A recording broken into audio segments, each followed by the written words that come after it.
Guys, ഞാൻ എന്താണെന്നറിയാം ഇത്ര റിബൺ ഉണ്ടാക്കുന്നത്. വെഡിങ്ങിനുള്ള ഇൻവിറ്റേഷൻ കാർഡിന് വേണ്ടിയിട്ടാണ് ഞാൻ ഇത്ര റിബൺ ഉണ്ടാക്കുന്നത്. ആക്ച്വലി ഇത് സെൻറ്റർ പോർഷനിൽ വെക്കാനുള്ള റിബണാണ്. അപ്പോൾ ഇത് വെച്ചാലാണ് അതിൻ്റെ ഫൈനൽ ലുക്ക് കംപ്ലീറ്റ് ആവുള്ളൂ.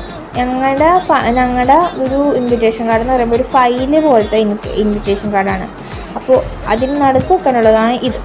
അപ്പോൾ ഞാൻ ഇങ്ങനെ കുറേ ഞാൻ ഉണ്ടാക്കിയിട്ടുണ്ട്. പല പല നിറത്തിലാണ് ഉണ്ടാക്കിയേക്കണം. ഈ ഡാർക്ക് ബ്രൗൺ ഉണ്ട്, പർപ്പിൾ ഉണ്ട്, പിങ്ക് ഉണ്ട്, അങ്ങനെ കുറേ കളർ. അവിടെ കുറേ കളർ ഇപ്പം ഉണ്ട്, പക്ഷേ ആ ഗ്രീനും ഞാൻ യൂസ് ചെയ്യാൻ ചാൻസ് കുറവാണ്. ഇപ്പം ഞാൻ യൂസ് ചെയ്യുന്ന ആ വൈറ്റാണ്. ഞാൻ ചെയ്ത് കഴിഞ്ഞിട്ടില്ല, ചെയ്തുകൊണ്ടിരിക്കണേന്ന്. ഇതൊക്കെ ഞാൻ കംപ്ലീറ്റ് ആക്കിയതാണ്, ഫുള്ളായിട്ട് കംപ്ലീറ്റ് ആക്കി. ഇനിയും കുറേ ഇൻവിറ്റേഷൻ കാർഡ് കിടക്കുന്നുണ്ട്. ഇനി 150ഓളം എനിക്ക് ഇനി ചെയ്യാൻ കിടക്കുന്നുണ്ട്.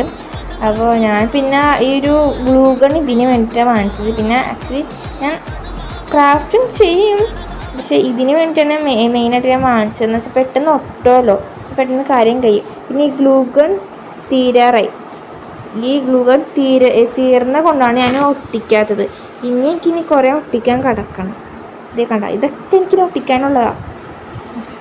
ഞാൻ കഷ്ടകാലത്തിനാണ് ഞാൻ ഒറ്റയ്ക്ക് ഫുള്ള് ചെയ്തോളാം എന്ന് പറഞ്ഞത്. പിന്നെ വല്ലപ്പോഴേ കിട്ടാതെ ഒന്ന് സഹായിക്കണ കാരണം എനിക്കൊരു ഉപകാരമുണ്ട്. പിന്നെ ഇങ്ങനത്തെ ഒരു റിബൺ ഉണ്ടാക്കണ വീഡിയോ ഞാൻ അപ്ലോഡ് ചെയ്യാം കേട്ടോ, വേറൊരു വീഡിയോ ആയിട്ട്. അപ്പോൾ ഇതൊക്കെയാണ് എൻ്റെ വിശേഷം. അപ്പോൾ ഞാൻ ഇത് ചെയ്തുകൊണ്ടിരിക്കണേണ്. ഇനി എനിക്ക് കുറേ കിടക്കുന്നുണ്ട് ചെയ്യാൻ. അപ്പോൾ ഇന്നത്തെ വീഡിയോ ഇത്രയേ ഉള്ളൂ. അപ്പോൾ ഓക്കെ, ബൈ.